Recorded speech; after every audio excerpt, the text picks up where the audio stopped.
Now, American consumers are once again facing rising gasoline prices, but unlike previous months, this year they have that financial cushion to absorb the very shock.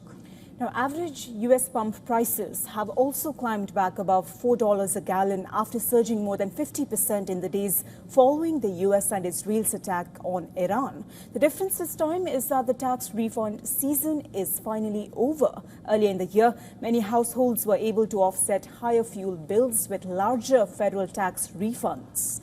Internal Revenue Service data showed the average refund increased 11.5% to $3,276, helped by provisions under President Donald Trump's One Big Beautiful Bill Act.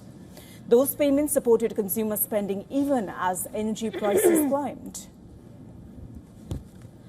Well, now that buffer has disappeared, with refunds largely distributed by June, households must rely on savings or even cut spending elsewhere to cope with higher fuel costs.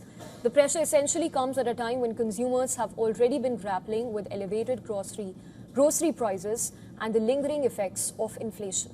Despite these challenges, the U.S. economy showed resilience in the second quarter.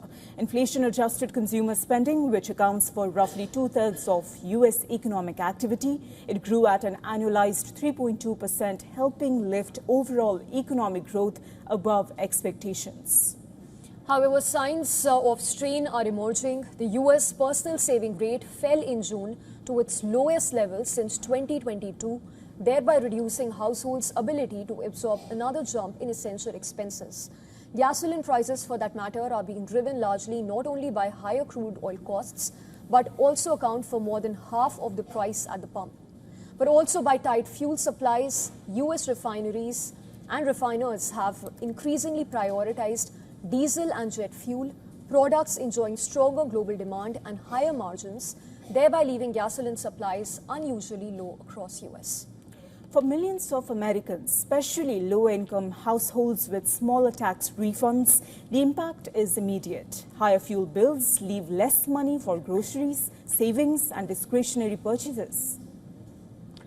With geopolitical tensions continuing to fuel volatility in oil markets, consumers may now find it increasingly difficult to maintain spending levels that have supported the U.S. economy so far this year.